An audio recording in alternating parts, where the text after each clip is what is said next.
Good evening guys, कैसे हैं आप लोग। So guys, first of all मुझे ही बताएं आप लोग, रिकॉर्डिंग सबने देखी लास्ट दो क्लास की? सबने चार्ट की सेटिंग कर ली होगी, राइट? किसी का कोई एक्सक्यूज नहीं होना चाहिए चार्ट सेटिंग को लेके, क्योंकि अभी मैं क्वेश्चन आंसर सेशन राउंड ही लेने वाला हूं आप लोगों का 10 से 15 मिनट का, just for briefing. So are you guys all set? तो मैं question answer session round start कर रहा हूँ आप लोगों के साथ में। सबको पार्टिसिपेट करना है, चाहे गलत आए चाहे सही आए, ठीक है। फर्स्ट ऑफ ऑल, मैं एक कैंडल बना रहा हूँ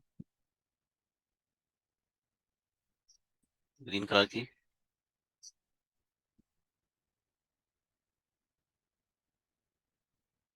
ठीक है। अब आप मुझे बताएं, ये जो ग्रीन कैंडल है, फर्स्ट वाली, या मान लीजिए सेकंड वाली, कोई सी भी, इसका ओपनिंग कहां से होगी? इसका ओपन पॉइंट कहां पे होता है? सभी को पार्टिसिपेट करना पड़ेगा। बिलो, ये this one, yes, body part का बिलो पार्ट। इस वाले पार्ट को हम क्या बोलते हैं? Yes, lower wick. इस वाले को बोलते हैं हम अपर विक। Very nice. और गाइज, ये जो बीच वाला पार्ट है, इसको हम क्या बोलते हैं? Yes, body part. अगर मैं बात करूं पार्ट इन कैंडल्स में, तो ये सेम की सेम इस वाली कैंडल के लिए भी लागू होगा, ठीक है। बट अब मैं आप लोगों से, सॉरी, दोनों से बोल रहा हूँ, आप लोगों से एक बात पूछना चाहूंगा। अगर मैं कंपेयर करूं इन दोनों कैंडल को, ठीक है, तो आप किस बेसिस पे यह पता लगा सकेंगे कि ये दोनों कैंडल्स में से कौन सी कैंडल पावरफुल है? बताएं। साइज, ठीक है। बॉडी पार्ट, ठीक है। साइज बताया आपने, बॉडी पार्ट बताया आपने, ठीक है। मैं ये कह सकता हूं कि स्ट्रेंथ, राइट, कि अगर मैं इन दोनों कैंडल को कंपेयर करूं तो इसकी स्ट्रेंथ ज्यादा है। स्ट्रेंथ का पता कैसे लगता है हमें? इसके बॉडी पार्ट से। अब देखो, अब एक बात बताऊं मैं आपको। जैसे मान लीजिए ये कैंडल है, मैं आपको इसको एक क्लियर करना चाहूंगा। जैसे मान लीजिए एक कैंडल है ग्रीन कलर की, मैं साइज को क्यों डिफ्यूज कर रहा हूँ? मान लीजिए एक साइज हो गई कैंडल की, अब इसका बॉडी पार्ट ही इतना सा है, तो ये कैंडल इसके कंपैरिजन में अच्छी नहीं होगी, क्योंकि हमें कैंडल की स्ट्रेंथ देखनी पड़ती है, और स्ट्रेंथ निकलता है कैंडल की बॉडी पार्ट से, और बॉडी पार्ट तो इतना सा है, ठीक है। तो हमें कैंडल की साइज से नहीं, कैंडल की बॉडी पार्ट से हमें पता लगाना है। साइज भी मैटर करता है, साइज होता है कंप्लीट, और बॉडी पार्ट से हमें स्ट्रेंथ का पता लगता है, ठीक है। अब सेकंड मेरे क्वेश्चन आंसर स्टार्ट होते हैं आप लोगों के साथ में, कि प्राइस में, जैसे मान लीजिए कोई स्टॉक है, वो अप या डाउन जाता है, वो किस रीजन से जाता है? किसी भी स्टॉक का अप जाना या डाउन जाना, उसका रीजन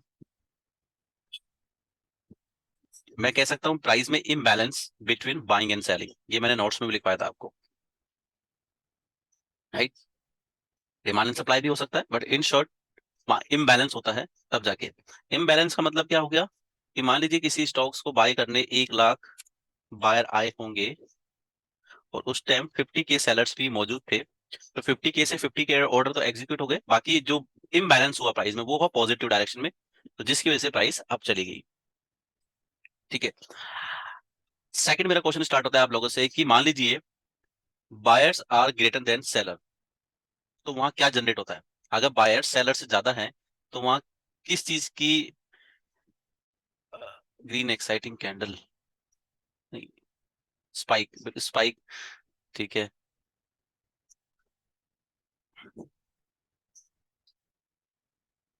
अगर किसी में बायर्स ज्यादा हैं सेलर से, तो प्राइस में क्या बढ़ती है? Demand, right. और जब प्राइस की डिमांड बढ़ती है, तो स्टॉक कहाँ जाता है गाइस? प्राइस गोस अप, ठीक है। Same for the seller side, अगर सेलर ज्यादा है, बायर्स कम है, तो वहां पे स्टॉक की सप्लाई बढ़ती है और प्राइस जाती है डाउन। बेस कैंडल का क्या रीजन है बेस कैंडल के बनने का, कोई बता सकता है? ये बेस कैंडल क्यों बनती है?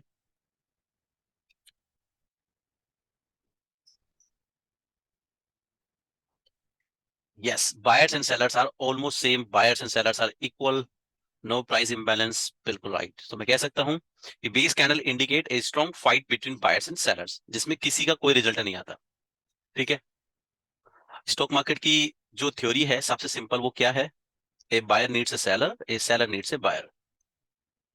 ठीक है। अब हमें पता है कि जो मार्केट के अंदर बड़ी बड़ी ग्रीन कैंडल्स बनती है वो रिटेलर्स की बस की बात नहीं है।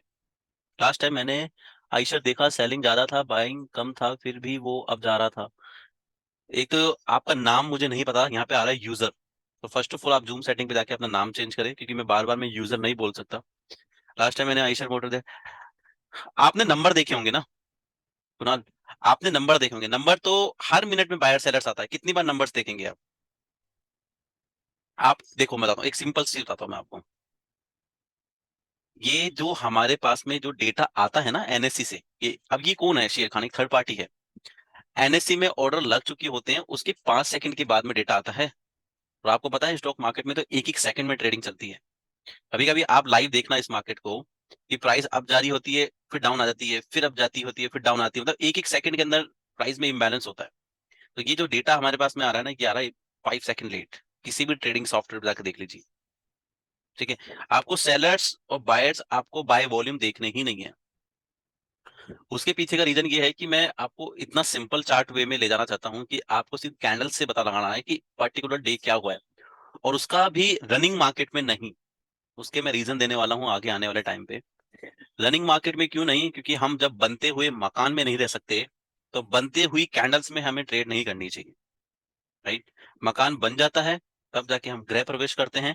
तो कैंडल्स का फॉर्म होना जरूरी है हमारी थ्योरी को जानने के लिए कि इस पर्टिकुलर डे क्या हुआ है। 6.5 घंटे की या 6.25 घंटे की बायर सेलर्स की फाइट के बाद में जो रिजल्ट आता है वो आता है 3:30 बजे बाद, अगर मैं बात करूं डेली की। ठीक है। तो हमें पता है कि जो बड़ी बड़ी कैंडल्स बनती है रिटेलर्स की बस की बात तो नहीं है। हमें पता है कि मार्केट्स को चलाने के पीछे सबसे बड़ा जो हाथ है वो है इंस्टीट्यूशंस का, जो कि है डीआईज और एफआईएस इन्वेस्टर। हमें तो सिर्फ उनके फुटप्रिंट को फॉलो करना है, यही हमें ध्यान में रखना है, क्योंकि ये मार्केट के दो सबसे बड़े हाथी है। अगर इनके बीच में हम आ गए तो पिस जाएंगे। पिसेंगे कैसे? लॉस खा के। तो हमें हमेशा इनको फॉलो करना है। डीआईज एफआईएस को कोई मतलब नहीं है डिमांड एंड सप्लाई क्या चीज होती है, सपोर्ट रेजिस्टेंस क्या होती है। ठीक है। वो प्राइस की एक रेंज को पकड़ते हैं, जो कि मैंने आपको बताया था भाव पकड़ना। उस भाव के साथ में वो प्ले करना आता है। ये जितनी भी स्टडी जो सीख रहे हैं ना, ये सब के सब रिटेल ट्रेडर ही सीख रहे हैं। क्लास के स्टार्टिंग में मैंने बताया था कि मैं आपको स्टॉक मार्केट के पॉजिटिव और नेगेटिव दोनों पॉइंट लेके चलूंगा। मेरे को अपने कोर्स को पॉजिटिव पॉइंट दिखा दिखा के फेमस नहीं करना है, मुझे एक्चुअल आपको पढ़ाना है कि इस मार्केट के नेगेटिव पॉइंट्स क्या है, पॉजिटिव पॉइंट्स क्या है।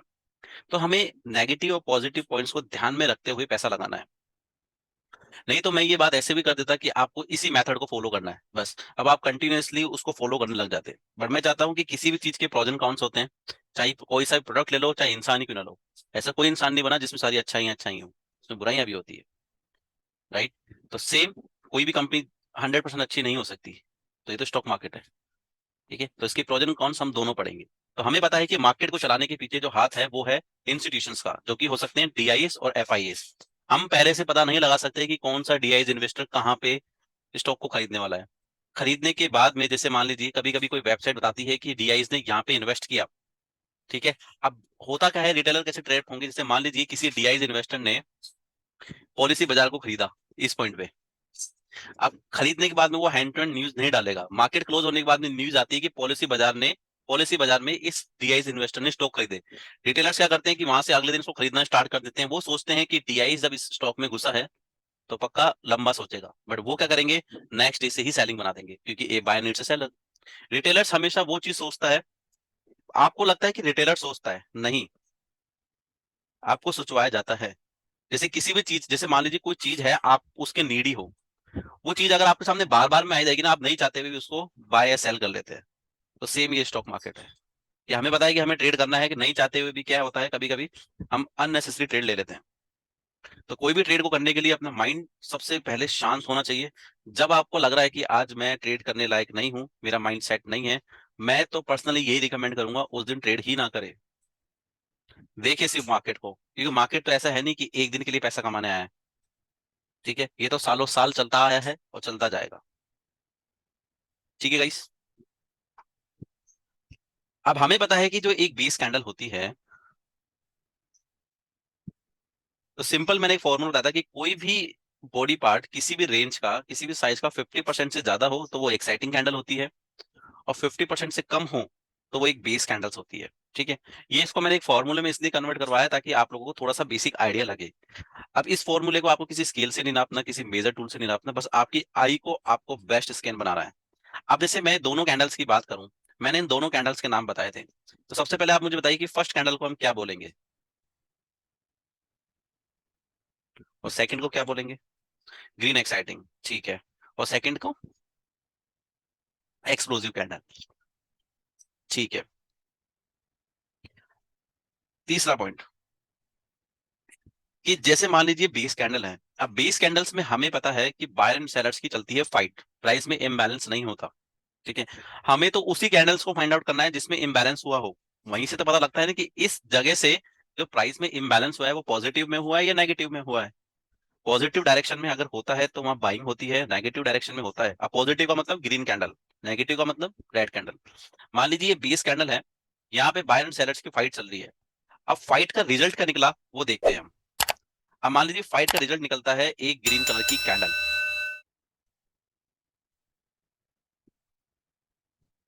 राइट। तो गाइस बताइए इस एरिया को हम क्या बोलते हैं? मैंने दो नाम सिखाए थे यहाँ पे। डिमांड तो नहीं बोल सकते क्योंकि डिमांड जोन तो मैंने पढ़ाया ही नहीं। हाँ, ये कंफर्म है कि यहाँ से स्टॉक की डिमांड बढ़ी है, बट नाम दिया था मैंने एक पर्टिकुलर इसको।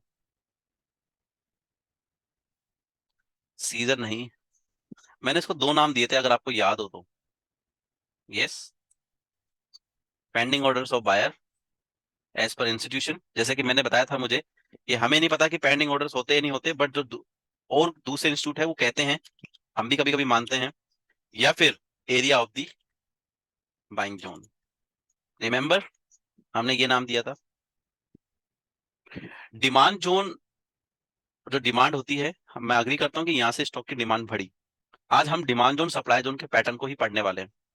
ठीक है गाइस। वहीं अगर इस बेस कैंडल के बाद में रेड कलर की कैंडल बन जाए तो उसको हम क्या बोलेंगे?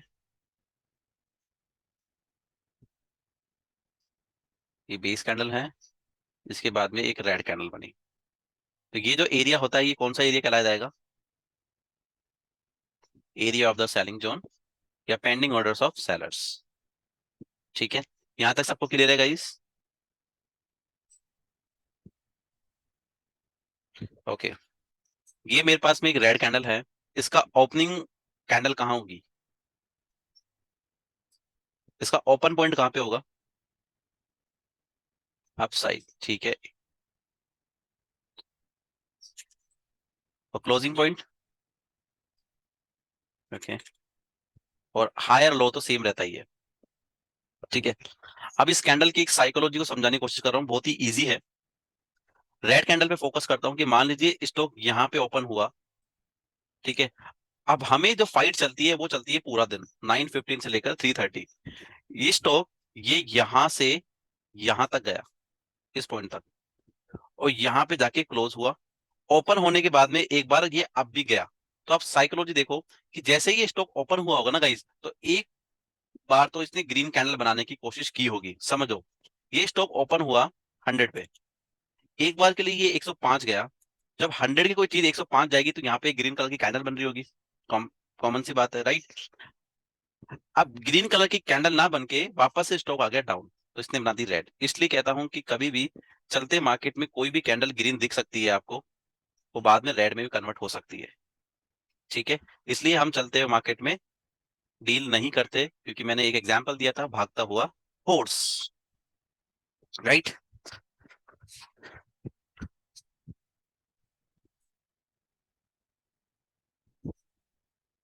ठीक है, अब हम पढ़ने वाले हैं आज से। अब ये तीन कैंडल्स पढ़ी है हमने, रेड कलर की, ग्रीन कलर की और बेस कैंडल। ठीक है, अब ये मान लीजिए ये सब अलग अलग है। अब से हमें इन्हें मर्ज करना है। ठीक है, इन तीनों को साथ में लेना है, इनके कुछ कॉम्बिनेशन होते हैं, वो कॉम्बिनेशन पहले हम पढ़ते हैं। पहला, मेरा स्टॉक मार्केट सीखने का रीजन क्या है कि मैं मार्केट में बायर्स बनूं पहले, और फिर जब एक टाइम पे मुझे प्रॉफिट होने लगे तो मैं सेलर बनूं। ये सभी का यही रीजन है कि किसी का उल्टा है कि पहले सेलर बनूं फिर मैं बायर्स बनूं? बताएं। When we plan to enter in the market, ठीक है, पहला पॉइंट आता है मेरे पास में। देखो, जब भी हम मार्केट में एंटर करेंगे पैसा लगाने के लिए, तो हमें फाइंड आउट करना है डिमांड जोन।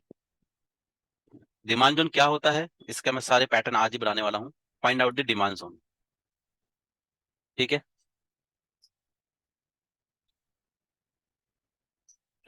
अब डिमांड जोन कैसे बनते हैं गाइस, वो देखते हैं। अब आपको चार्ट पे मैक्सिमम 3 तरह के डिमांड जोन दिखेंगे, ठीक है। जितनी भी थ्योरी जो चार्ट पे होगी मैं ऑलमोस्ट यहाँ पे कवर करूंगा। और इफ इन केस ऐसी कोई थ्योरी आती है जिसको समझ में नहीं आता है तो हम बाद में भी डिस्कस कर सकते हैं, आप उसको नोट डाउन कर सकते हो। वैसे 97-8% तो मैं कवर कर ही लूंगा, ठीक है। तो आज हम पढ़ने वाले हैं सबसे पहले टाइप्स ऑफ डिमांड जोन। कितने तरीके से होते हैं, देखो। डिमांड जोन के जो टाइप्स हैं वो है 2 टाइप्स। पहला है रिवर्सल पैटर्न और सेकंड है कंटिन्यूस पैटर्न, ठीक है। अब रिवर्सल का मतलब क्या है पहले समझो। अब हमें पता है कि हमें उसी एरिया को फाइंड आउट करना है जहां से स्टॉक की डिमांड बढ़ी, ठीक है। रिवर्सल का मतलब क्या होता है कि मान लीजिए एक्स वाई जेड कोई स्टॉक है, वो आ रहा है डाउन, ठीक है। अब मैं इसको सीधा एक पेंसिल के थ्रू बना रहा हूं, बट आप यहाँ पे इसको चार्ट के थ्रू भी समझ सकते हैं ऐसे, ठीक है। अब क्या हुआ गाइस, स्टॉक डाउन आता आता यहां से हो गया रिवर्स, ठीक है। तो इस पॉइंट को बोलते हैं हम रिवर्सल पॉइंट, कि कोई चीज नीचे जा रही थी, एक पॉइंट पे आके रुकी और वहां से हो गई रिवर्स। तो सबसे पहले मेरा क्वेश्चन है आप लोगों से, जब भी कोई चीज नीचे आ रही होगी वो कौन से कलर की कैंडल में आ रही होगी? Yes, red. अगर मान लीजिए इस पॉइंट पे जब रिवर्सल बन रहा होगा तो क्या लगता है गाइस कौन सी कैंडल बनाएगा? एक्साइटिंग कैंडल, बेस कैंडल, या फिर एक्सप्लोसिव? Yes, base. और जब यहां से प्राइस जब ऊपर जाएगी तो कौन सी कैंडल के साथ में जाएगी? ग्रीन, ठीक है। अब देखिए पहला जो मेरा पॉइंट है वो है रेड कलर। अब मैं सारी रेड कैंडल बनाऊंगा, सिंगल रेड कैंडल ही बनाऊंगा। Red candle plus base candle. अब बेस कैंडल कितनी हो सकती है, एक्साइटिंग कैंडल कितनी होगी, ये सब बात के पार्ट है, हम सिर्फ बेसिक सीख रहे हैं, ठीक है। मैं आपको फॉर्मेशंस दिखाने वाला हूं, कितने तरीके के फॉर्मेशंस होते हैं।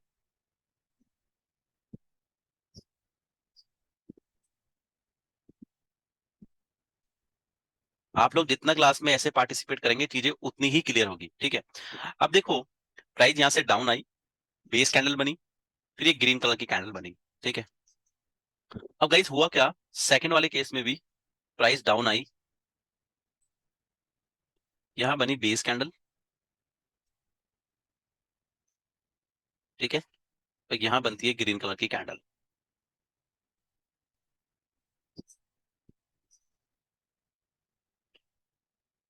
ठीक है।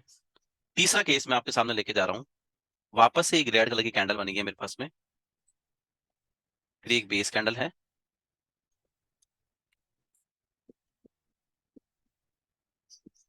और इस बार जो ग्रीन कैंडल है वो एक नहीं, दो है। अब सबको कॉन्सेप्ट थोड़े थोड़े पता है। अब आप लोग मुझे बताएं कि कौन सा जो फॉर्मेशंस है वो पावरफुल है। मैं कोई भी टाइम फ्रेम की बात नहीं कर रहा। कौन सा टाइम फ्रेम, आप डेली लीजिए, वीकली लीजिए, हम बात कर रहे हैं सिर्फ फॉर्मेशंस की। तीसरा वाला, कोई रीजन बता सकता है मुझे?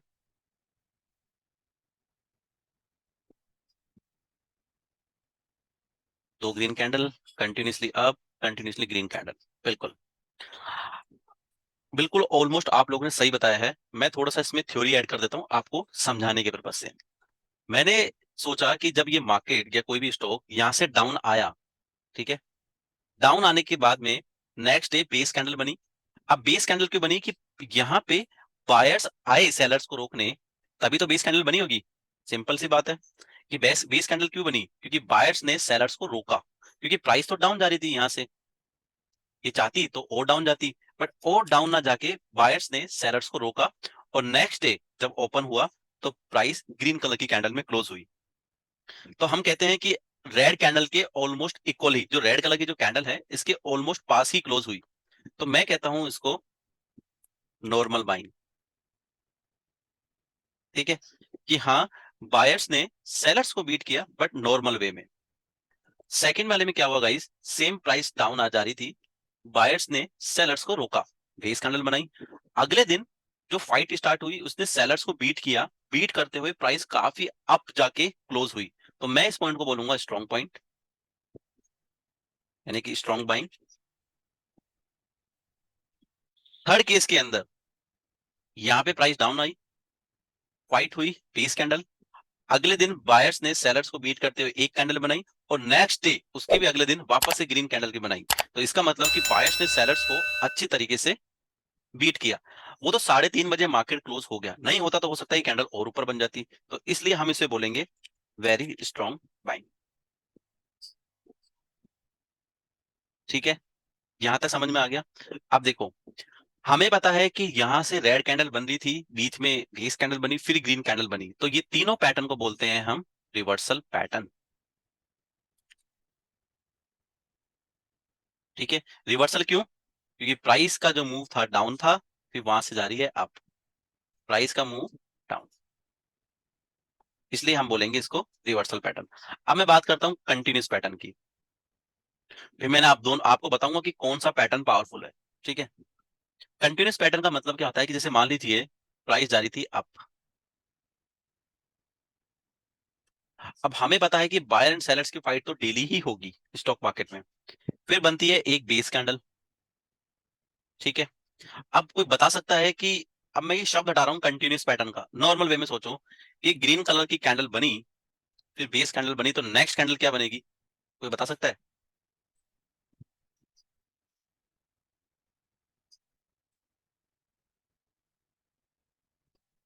क्या इस बेस कैंडल के बाद में नेक्स्ट कैंडल क्या बनेगी, कोई बता सकता है।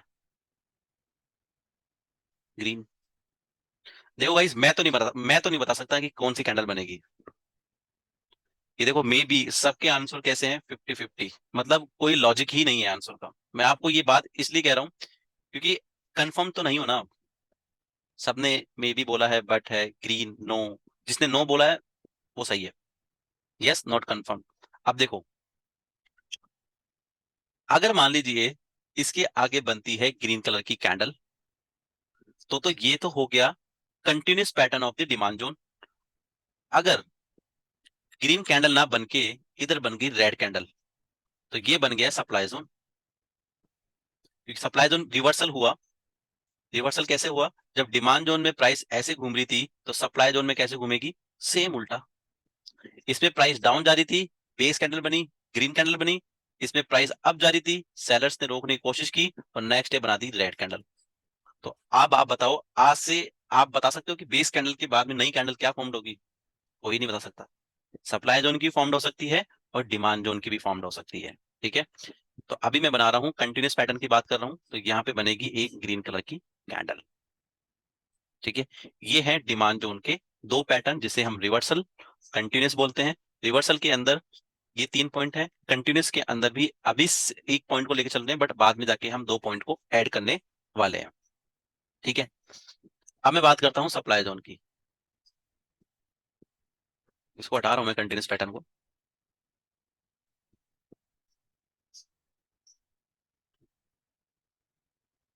When we plan, so black में या रेड में ले लेता हूँ, when we plan to exit from the market, then हमें find out the supply zone.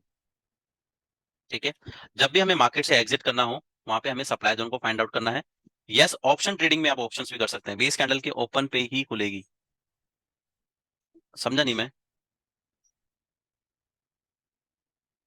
देखो, सप्लाई जोन में भी दो पैटर्न होते हैं, पहला होता है रिवर्सल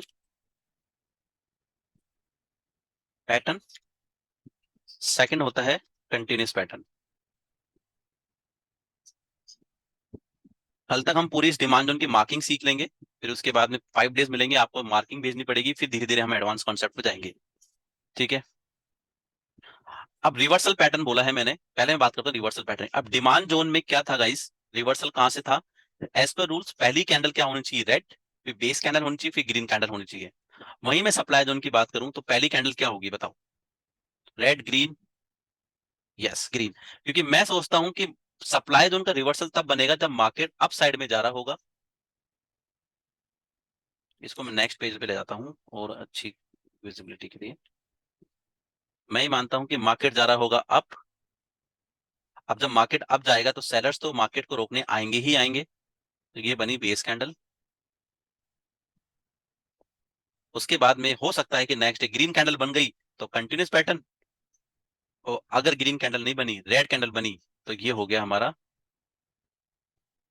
सप्लाई जोन का pattern.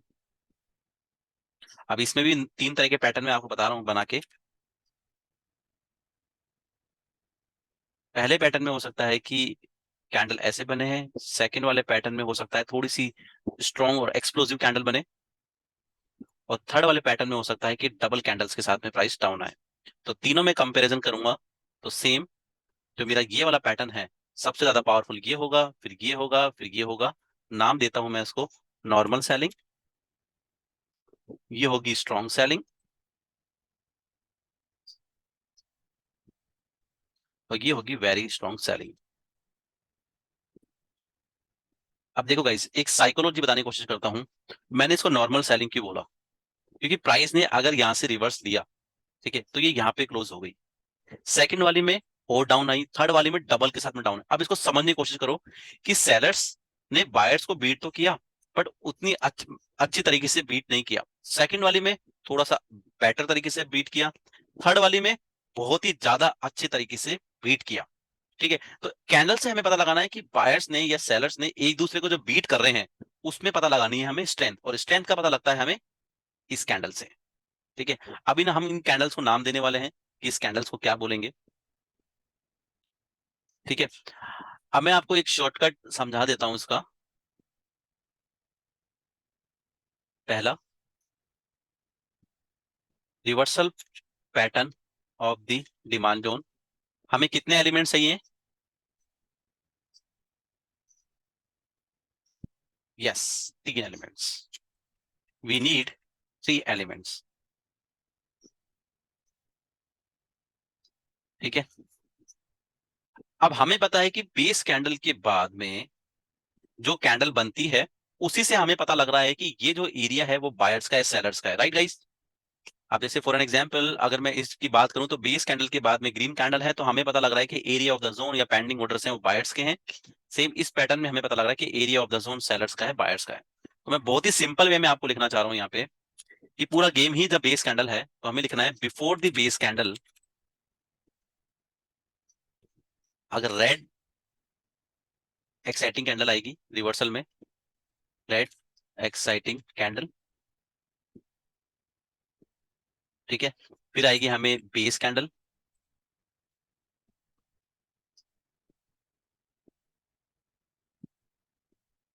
And after the base candle क्या होनी चाहिए? Green exciting candle.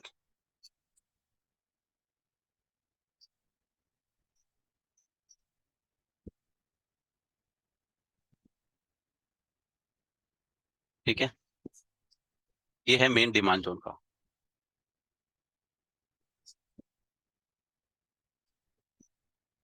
ठीक है,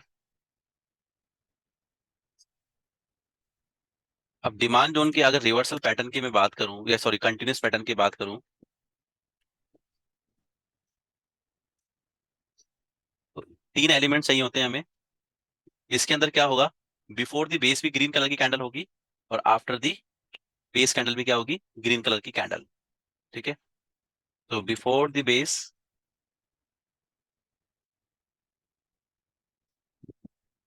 green candle, green exciting candle, और आफ्टर द बेस क्या होगी? ग्रीन कलर की एक्साइटिंग। एक्साइटिंग मान लीजिए, एक्सप्लोसिव मान लीजिए, ठीक है, दोनों ही लेके चलेंगे अपन। सेकंड में बात करता हूं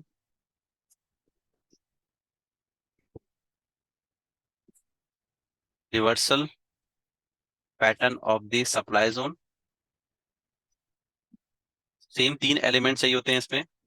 जो बिफोर द बेस कैंडल होगा वो कौन सी कैंडल होगी? ग्रीन, एक्साइटिंग या एक्सप्लोसिव कैंडल। और आफ्टर द बेस कैंडल होगी रेड, रेड एक्साइटिंग या एक्सप्लोसिव कैंडल। ठीक है, अब मैं बात करता हूँ कंटिन्यूस पैटर्न की। अब मुझे बताएं गाइस, आइए आप लोग, कि बिफोर द बेस कैंडल कौन सी कैंडल होगी? यस, है before the base candle continuous pattern. मैंने पढ़ाया नहीं है, बस मैं आप लोगों को चेक कर रहा हूँ। ग्रीन वाला मैं पढ़ा चुका, रेड वाला मैंने छोड़ा है। Guys, before the base candle होगी रेड एक्साइटिंग कैंडल। समझाता हूँ कैसे। And after the base candle भी क्या होगी? Red exciting candle. Same green वाले को उल्टा करना है हमें। समझाता हूँ कैसे।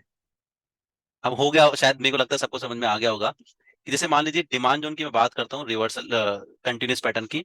ये प्राइस अप जा रही थी, बायर सेलर्स की फाइट होती है, बेस कैंडल क्रिएट होती है, उसके नेक्स्ट डे भी बनती है ग्रीन कलर की कैंडल। तो ये हो गया मेरा कंटिन्यूस पैटर्न डिमांड जोन का। वहीं सप्लाई जोन के कंटिन्यूस पैटर्न की बात करूं, प्राइस आएगी डाउन, फिर बनेगी एक बेस कैंडल। अब देखो, बेस कैंडल के बाद में अगर एक ग्रीन कलर की कैंडल बन गई तो हो गया डिमांड, राइट। अगर रेड कलर की कैंडल बन गई तो हो गया continuous pattern of supply zone. यहां तक क्लियर है गाइस सबको? किसी कोई इशू है, कोई डाउट्स है, आप पूछ सकते हैं आप मेरे से। वैसे आई होप कि काफी हद तक सबको समझ में आ गया होगा।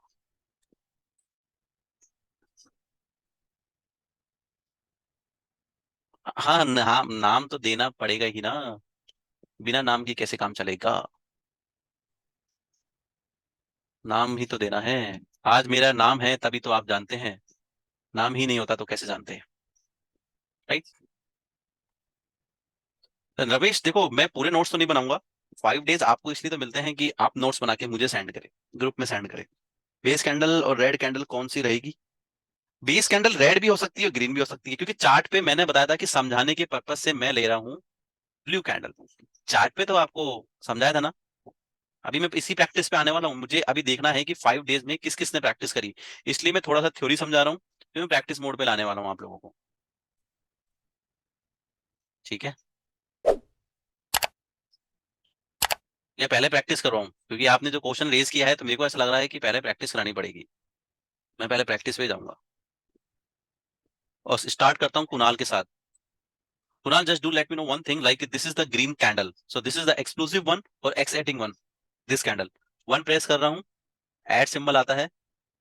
ये एक एक्साइटिंग कैंडल है या एक्सप्लोसिव कैंडल है?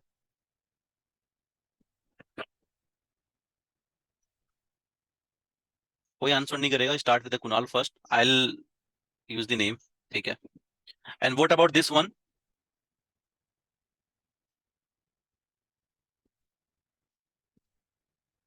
या एक्साइटिंग? अब आपने इसको एक्साइटिंग क्यों बोला हा और इसको एक्सप्लोसिव क्यों बोला? Give me the reason please. एक को आपने एक्साइटिंग बोला, एक को बोला आपने एक्सप्लोसिव, क्या रीजन है? यस, बॉडी डिफरेंस, या आप बोल सकते हो स्ट्रेंथ डिफरेंस। Very nice. ठीक है, आप सब लोग पार्टिसिपेट करेंगे। इस कैंडल को आप क्या बोलोगे? रेड कलर की कैंडल को? ये एक्साइटिंग है, बेस कैंडल है, क्या है? Base candle. And what about this red one?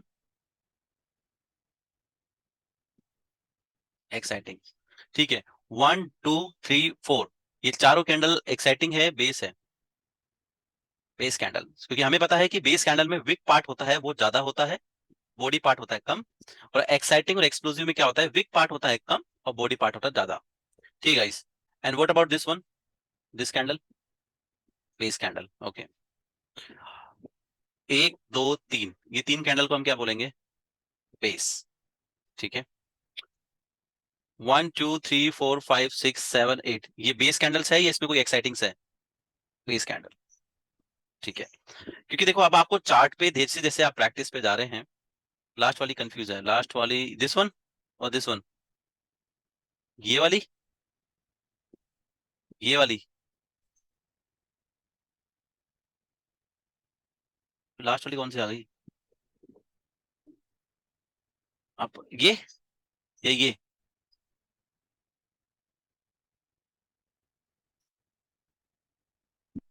देखो, 2 रेड कैंडल, ग्रीन कैंडल, आप इसकी बात, फ्राइडे क्लोजिंग, आई थिंक, कौन सी फ्राइडे क्लोजिंग की बात कर रहे हैं आप? इस कैंडल्स में क्या, 4 अगस्त, ये इस कैंडल्स की बात कर रहे हैं आप, लास्ट फ्राइडे की शायद। कोई ना, आप मुझे ग्रुप में सेंड कर देना, आई हैव ए लुक। देखो अगर आपको मैं समझा देता हूँ कि अगर आप इस एफ प्रेस किया मैंने, अगर इस सर्कल की बात करूं तो ये सब के सब है बेस कैंडल, और इस कैंडल्स की बात करूं ये एक बार के लिए एक्साइटिंग कैंडल है, ये बेस कैंडल्स है। जहां जहां आपको वीक पार्ट लगे ज्यादा, वो सब के सब बेस कैंडल्स है। 781 हाई, 781, 781 कहाँ गया? ये वाली, राइट, 781 तो इसी का है। Yes, third red,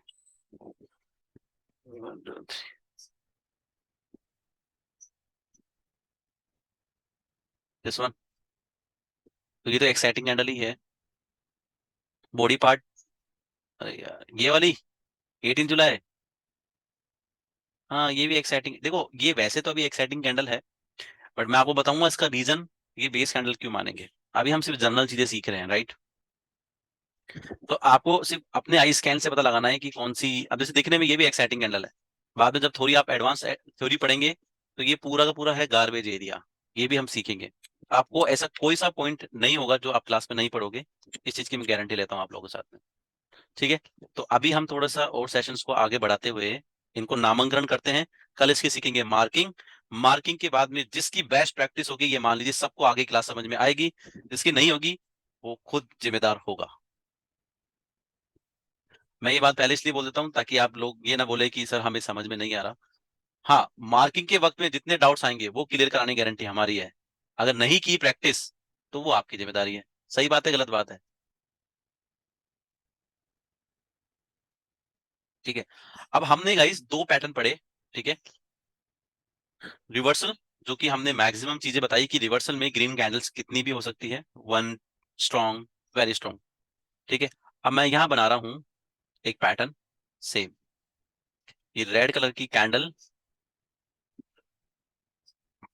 base candle, और ये ग्रीन कलर की कैंडल, ठीक है। अब हमें नॉर्मल स्ट्रॉन्ग पे जाना है, हमें सिर्फ नामांकन बता रहा हूँ, उसको नामांकन क्या देना है। ये बताइए कौन सा पैटर्न है डिमांड जोन का, रिवर्सल या कंटिन्यूअस? Yes, reversal. और दिस वन, क्योंकि गाइज मैं चाहूंगा कि आप लोगों के है ना कल क्लास होने से पहले एक नोट्स थोड़े से बन जाएंगे ना, तो मार्किंग आप अच्छे से कर पाओगे, ऑनेस्टली बता रहा हूँ मैं आप लोगों को। मैं नहीं चाहता कि एक साथ सारा बर्डन का काम आप लोगों को दे दूं कि मार्किंग भी आज सिखा दूं, थोड़ा सा इशू आएगा, क्योंकि मैं चाहता हूँ थोड़ा सा आप चार्ट पे प्रैक्टिस करें इन चीजों को लेके।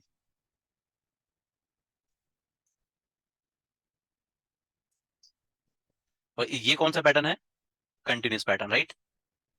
ये दोनों ही कौन से पैटर्न है? डिमांड जोन के पैटर्न है मेरे, ठीक है। ये मैं लिख देता हूँ,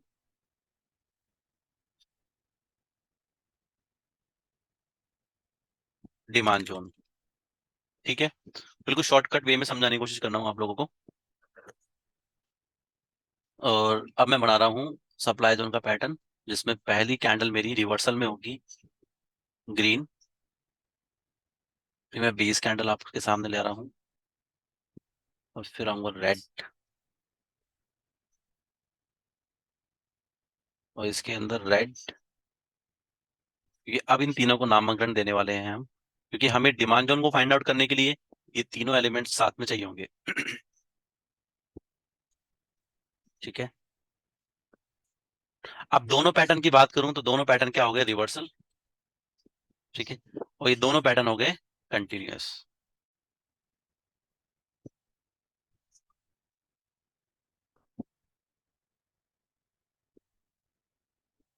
ठीक है,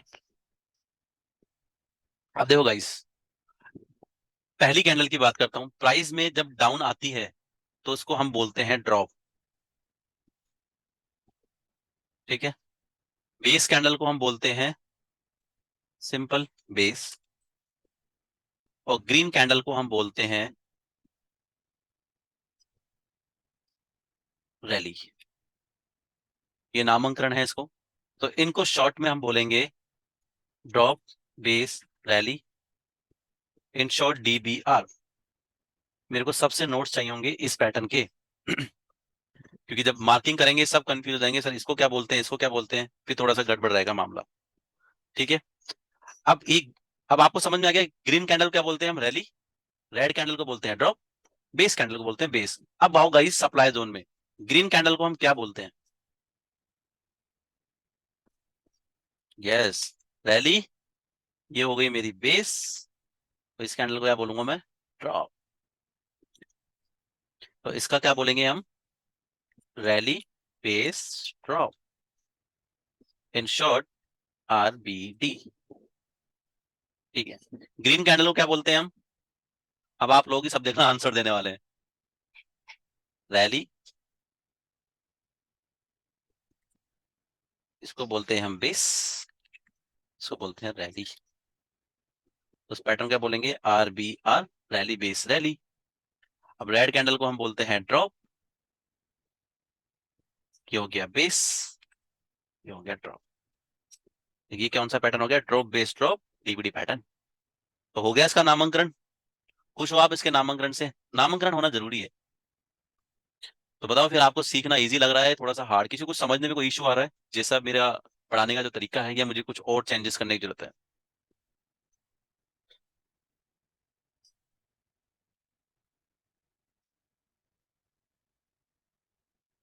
ठीक है, अब मैं थोड़ा सा इसको हल्का सा ब्रीफ कर देता हूँ समझाने के लिए। ठीक है, इन डिटेल में जाता हूँ। अब हमें पता है कि डिमांड जोन का रिवर्सल पॉइंट में ड्रॉप पहले होगी, बेस होगी, रैली होगी, या फिर रैली बेस रैली होगी। देखो गाइस समझने की कोशिश करो, क्या हुआ, प्राइस यहां पे ओपन हुई, हाई लगाया, यहां से गई डाउन यहां तक, फिर यहां जाके क्लोज हो गई। समझना, क्योंकि ये मार्किंग में बहुत इंपॉर्टेंट आने वाला है। फिर नेक्स्ट डे क्या होता है, बायर्स आते हैं, बायर्स सेलर्स को रोकेंगे। अब पता कैसे लगा कि रोका, ये बेस कैंडल के क्लोज होने के बाद में, यानी कि हमें हर चीज का पता लग रहा है कि कैंडल के क्लोज होने के बाद में। लाइव मार्केट में नहीं पता लगा सकते आप कि क्या होगा। तो 3:30 बजे की बाद में हमें पता लगा कि प्राइस में क्या बन गई, बेस कैंडल, मतलब कि बायर्स ने सेलर्स को रोका है। अगर मान लीजिए फिर नेक्स्ट डे अब दो ही चांसेस है, या तो और बेस कैंडल बने, क्योंकि बेस कैंडल कितनी भी हो सकती है वो हम सीखेंगे। अभी के लिए मान सकते हैं कि अगर रेड कलर की कैंडल बनती है तो हमें पता है कि ये सप्लाई जोन का एरिया हो गया, ग्रीन कलर की कैंडल बनती है तो हमें पता लग गया एक डिमांड जोन का एरिया हो गया। ठीक है, अब हुआ क्या कि बायर सेलर्स की फाइट हुई, बेस कैंडल बनी, नेक्स्ट डे ग्रीन कैंडल का ओपन होता है यहाँ पे, और प्राइस गई है यहाँ तक, और उसके बाद में शूट हुई है प्राइस, तो और यहाँ जाके क्लोज हुई है। यानी कि इस प्राइस के एक्शन को समझाने की कोशिश कर रहा हूं मैं आपको कि ये जो विक है ना, ये बड़े काम की चीज होती है। प्राइस यहां तक गई तो एक हिसाब से आप देखो ना कि सेम डे ही बायर्स आ गए। अगर मान लीजिए गाइस, ये बेस कैंडल जो है मेरे पास में, ये थोड़ा सा मैं इसको अप ले जाता हूं, तो बायर्स का आने का पॉइंट कहां से स्टार्ट हुआ, इस पॉइंट से। यहां से बायर्स आए तभी तो प्राइस यहां जाके क्लोज हुई। ठीक है, ये छोटे छोटे पॉइंट से मेरे को आपको समझाना जरूरी है कैंडल के लॉजिक का।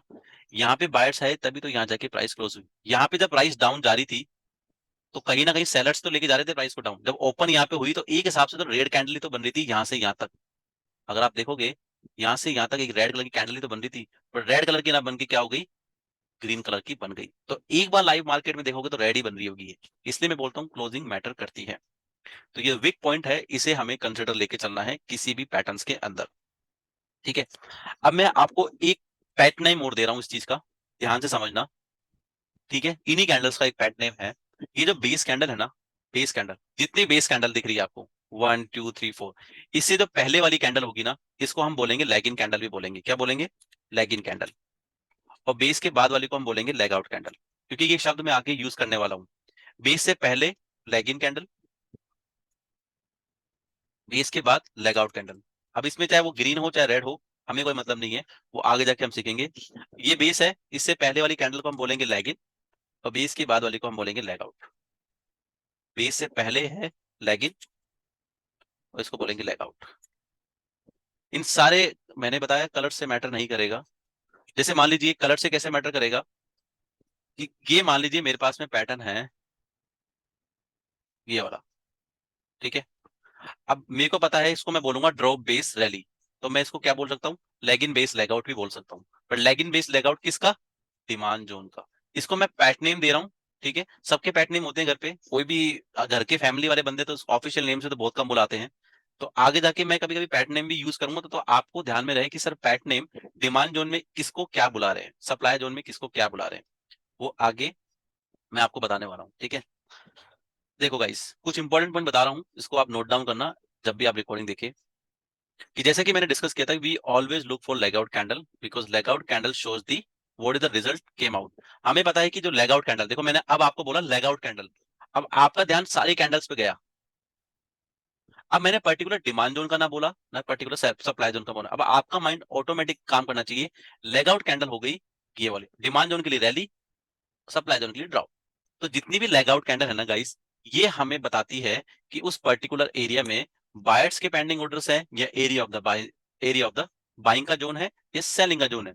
अब मैंने बोला लेग आउट कैंडल, अब इसकी लेग आउट कैंडल ये है। अगर ग्रीन कलर की है तो मुझे पता है बाइंग का है। लेग आउट कैंडल इसके लिए बोला रेड कलर की है तो सेलिंग का है।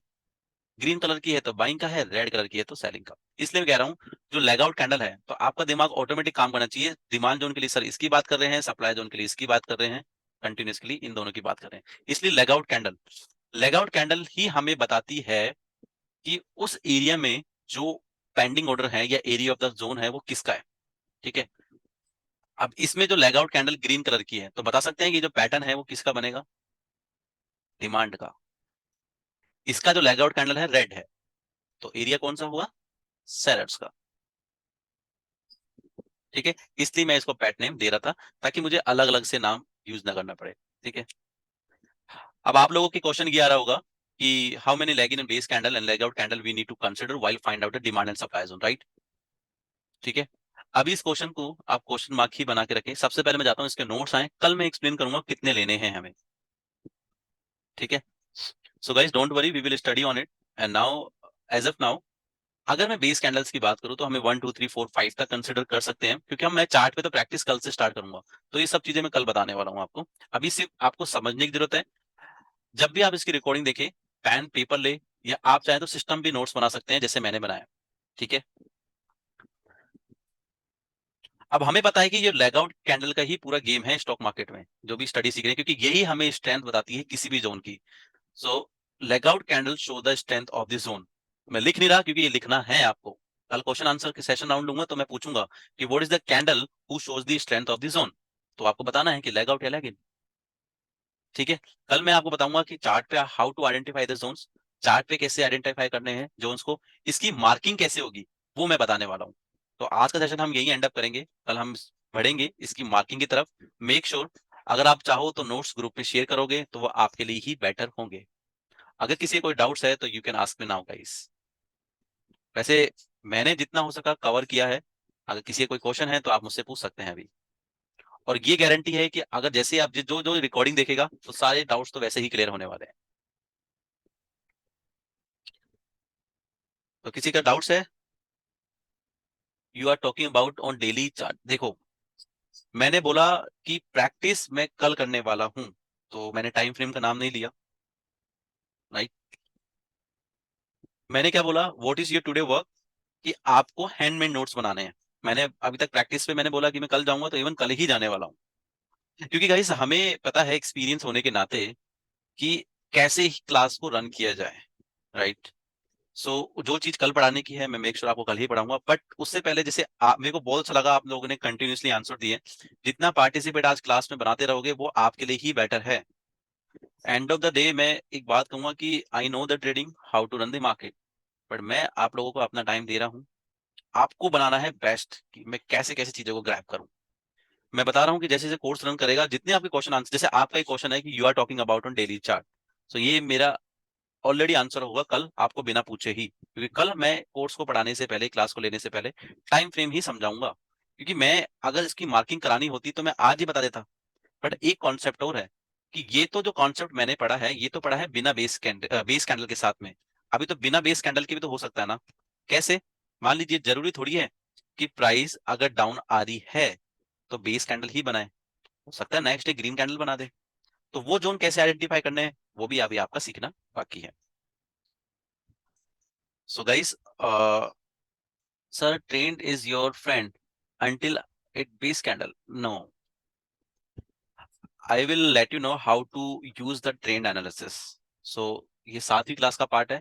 As of now leave it. Advance question आपके मन में बहुत सारे होंगे, मेरे को पता है बहुत सारे, बट मत पूछो, क्योंकि सबके आंसर मिलेंगे बट एक टाइम के साथ में।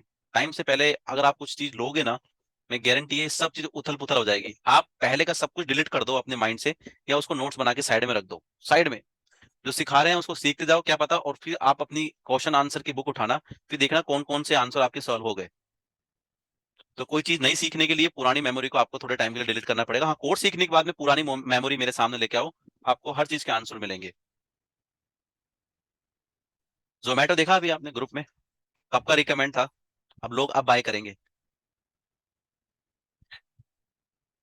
तो पेशेंस के साथ में रिसर्च, अप्रैल में रिकमेंड किया था राइट। कोई प्राइस थी ऑलमोस्ट मेरे हिसाब से इस एरिया के पास ही था, 52-55 के आसपास, 54। चलो मैं 54 लगा लेता हूँ मैं। ठीक है, उसके बाद तो डाउन ही नहीं आया। ये मेजर टूल पे गया मैं, 80% का रिटर्न, 98, 98, हाँ 80.88% रिटर्न। कितने महीने मिला पता है गाइस?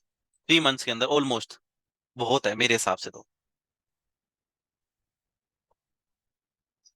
अब आपको दिखाऊं, चलो छोटा सा एक डेमो देकर दिखाता हूँ।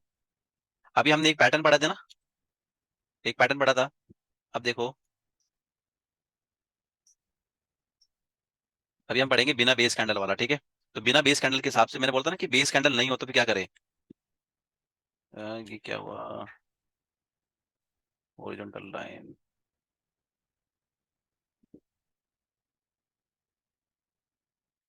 देखो ये एक एरिया था, ये बिना बेस कैंडल वाला है, हम कल हम पढ़ेंगे तो आप देखोगे ना, तो प्राइस है ना इसी एरिया में आई थी, क्योंकि एरिया था ऑलमोस्ट 45 का। ठीक है, जैसे मैं तो जो भी स्टॉक रिकमेंड करता हूँ एडवांस स्टडी ही यूज करता हूँ, जो कि आप भी पढ़ेंगे। स्टॉक रिकमेंडेशन थी मेरी ऑलमोस्ट 50 यहाँ से, राइट। हम पढ़ेंगे जब सपोर्ट रेजिस्टेंस का ब्रेकआउट कैसे डील करना है। आपने पता नहीं कैसे देखे होंगे ब्रेकआउट, बट मेरे ब्रेकआउट्स आप भी जब भी देखोगे ना, तो मतलब इतना भगवान की दया है, कॉन्फिडेंट है खुद की स्टडी पे, 80-90% तो हिट होते ही हैं स्टॉक्स। ठीक है, अब आप देखो यहीं से शूट हुआ था। मुझे पता था कि प्राइस को होने में हमने बाइंग यहाँ से बनाई थी, बट यहाँ से बनाने के बाद में क्या हुआ, देखो प्राइस पहले थोड़ा सा ऊपर गई, यहाँ से थोड़ी डाउन आई, यहीं से उड़ी। ठीक है, तो ये सब चीजें भी, ये सब प्रैक्टिस का पार्ट है गाइस। एक साल की जब ट्रेडिंग सीखी थी तो मेरे को भी इतना नहीं आता था, मैंने टाइम दिया, तब आज जाके आप एक चीज तो ध्यान में रख लो, जितने भी एक्सपर्ट ट्रेडर है ना, एक्सपर्ट जो अपनी परफॉर्मेंस शो करते हैं, वो कोई 1-2 साल वाले नहीं होंगे पूरे मार्केट में, ये मैं लिख के दे देता हूँ। 5 to 6 7 वाले ही मिलेंगे। आज हमारी इस ग्रुप के अंदर आईटी डेवलपर भी है, तो एक साल में आईटी डेवलपर नहीं बन सकते, कम से कम उन्होंने 3 to 4 years अपनी बीटेक कंप्लीट करने में दी होगी, तब जाके, और फिर उसके बाद में प्रोफेशन के बाद में, तो आज जाके कहीं ना कहीं 6-7 साल का एक्सपीरियंस होगा, तब जाके एक सक्सेसफुल डेवलपर होंगे वो। तो सेम सक्सेसफुल ट्रेडर बनने के लिए मैं नहीं कह रहा कि आपको 7 years लगेंगे, बट यस सच मान के चलो 6 to 1 year तो लगेगा ही लगेगा एक प्रॉपर ट्रेडिंग आने में, क्योंकि गलतियां भी तो होगी, गलतियों से सीखोगे। मैंने भी सीखा, टाइम लगता है हर चीज। ठीक है, तो ये देखो जोमेटो के रिटर्न आपके सामने ही है। आई बुल,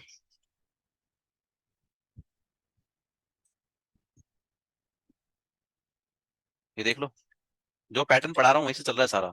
चलने में 95 से recommended price I don't know क्या थी उसके अंदर, जो भी प्राइस है उसके बाद में उड़ी रहा है। देख लो आपके सामने की पैटर्न है, चला यहाँ से 95 से, जबरदस्त शूट हो रखा है, कम से 50% से ऊपर रिटर्न है ऑलमोस्ट, इस यहीं के आसपास कोई प्राइस रिकमेंडेड है इसकी। हाँ, मैं चार्ट के बारे में आपको नहीं बता रहा, वो कल मैं बताऊंगा कि वीकली है डेली है, मैं अपने हिसाब से सिर्फ आपको रिकमेंडेशन कर रहा हूँ जो अभी रिसेंटली मैंने स्टॉक उड़ाए हैं, उसके थोड़े से रीजन बता रहा हूँ। वही है, ड्रॉप है प्राइस में, फिर यहाँ से रिवर्सल थे, कैंडल्स देखो 3 से 4 ग्रीन थी, स्टॉक यहाँ से रिकमेंड किया था। ठीक है, बाइंग यहीं से ही होगी एक्चुअल ट्रेडर्स की, बट परफॉर्मेंस शो करने के लिए हम यहाँ से भी करा देते हैं, वो हमारा एडवांस पार्ट होता है। बट हम यहाँ से भी क्यों करें, हम तो यहाँ से करेंगे।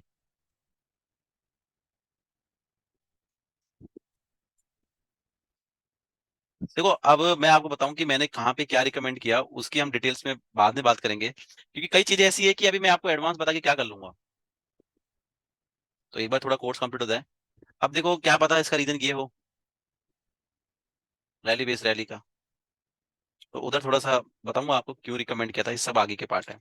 सो गाइस, आपने परफॉर्मेंस देखी है, और मैं जो पढ़ाऊंगा, जो चीज मैं यूटिलाइज करता हूँ, बस आपको एप्लीकेबल करना है, यही आपका होमवर्क रहेगा। Till then take care, bye guys, take care.